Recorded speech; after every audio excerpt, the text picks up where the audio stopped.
Let's clear something up. The Bible was not written in English. Not in King James English, not in Shakespearean poetry, not even in American or Queen's English. The Bible was written in Hebrew, Aramaic, and Greek. Languages most of us don't speak, and many of us have never even heard read aloud. So from the very beginning, unless you're fluent in ancient languages, you've been reading a translation. And here's the thing about translation. It's never just about switching words. It's about choosing meaning. Because most words, especially in ancient languages, don't have a one-to-one equivalent in English. Some Greek words carry more layers of meaning. Some Hebrew words are more poetic, compact, or deliberately ambiguous. And translators, they have to choose. So what does that mean? It means every Bible you've ever read is in some small way interpreted, not just translated. Take the famous verse Isaiah 7:14. Behold, a virgin shall conceive and bear a son. Some translations say virgin, others say young woman. Why the difference? Because the original Hebrew word Alma can mean either, depending on the context. So now it's not just about language, it's theology influencing the translation. Some things simply don't carry over. Take Psalm 119. In Hebrew, it's a beautiful acrostic poem.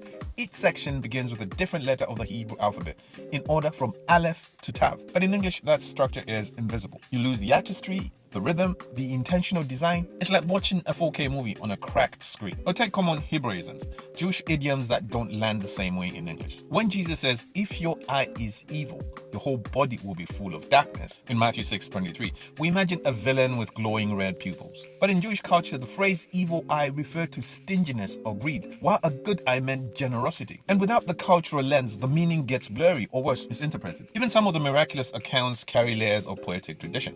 In Joshua 10, we're told the sun stood still in the sky. Now, could God pause the cosmos? Of course. But many Jewish scholars have noted that this may be a poetic war language, in a metaphor used in Hebrew storytelling to describe victory and divine intervention, not necessarily a literal astronomical freeze frame. This isn't about doubting the Bible. It's about understanding how the Bible speaks in its own language, culture, and voice. That's why we have so many versions. King James, New International Version, English Standard Version, New Revised Standard, The Message, New Living Version, and on, each with its own philosophy. Some aim for word accuracy like the New American Standard Version or the ESV. Others aim for thought clarity like the NLT. Some go for storytelling and rhythm like the Message. None of them are trying to lie. They're trying to make an ancient truth readable to modern ears, and in that process, bias and loss inevitably creep in. That doesn't mean the Bible is unreliable. It just means we need to read it with wisdom, and sometimes compare versions to catch what one might miss. The real issue isn't translation, it's trust. Can we trust the core message? Salvation through Christ, the revelation of God, the story of redemption. Is that survived through translation? That's where we're going next. Because before we talk about scribal errors,